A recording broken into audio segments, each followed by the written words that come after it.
आणि डॉक्टर साहेबांना काल थोडा त्रास झाला होता. त्याच्यामुळे दवाखान्यात ऍडमिट केलेलं आहे. रात्रीतून मी मुंबईला आलोय. सगळं ठीक आहे, स्टेबल आहे. फक्त मला आपल्याला एवढंच कळवायचं होतं की माझं आपल्या भागात जे काही आता नुकसान होतं अतिवृष्टीमुळे, पावसामुळे, त्याच्याकडे पूर्ण लक्ष आहे.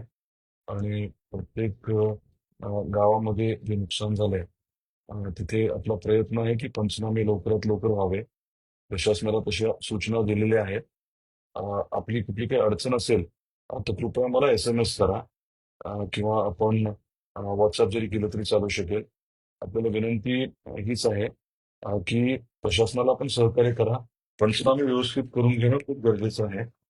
पिकाच्या नुकसानीचे ते करायचेच आहे, परंतु बऱ्याच ठिकाणी जमीन खरवडून गेलेली आहे आणि त्याचे पंचनामे वेगळे करावे लागणार आहेत.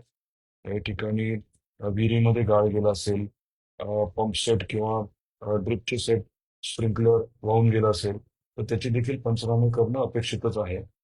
जिथे घराचं नुकसान झालंय किंवा काही जनावरं वाहून गेलेत, या बाबीचं पंचनामे सुद्धा करणं अपेक्षित आहे. निकषांमध्ये शिथिलता आणणं याबद्दल देखील आमचे प्रयत्न चालू आहेत आणि लवकरच त्याबद्दलचे निर्णय होतील. आपल्या जिल्ह्यात ऑगस्टमध्ये जे नुकसान झालंय त्याची यादी जी आहे, पूर्ण तपशीलवार माहिती ती प्रशासनाने काल तयार केलेली आहे जिल्ह्याची. आणि ती विभागीय आयुक्तांच्या माध्यमातून मंत्रालयात जाईल आणि मंत्रालयात स्वाभाविकपणे त्याबाबतीत योग्य निर्णय होतील.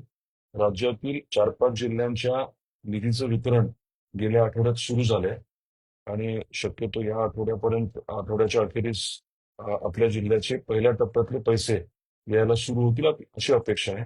त्याबद्दल माझा पाठपुरावा निश्चित राहील. बाकी माझं सांगितल्याप्रमाणे लक्ष आहे. आपल्यालाही सर्वांना विनंती आहे डॉक्टर साहेब लवकर बरे व्हावे यासाठी आपण देखील प्रार्थना करावी. आपल्या शुभेच्छा, ज्येष्ठांचे आशीर्वाद तर आहेतच. धन्यवाद.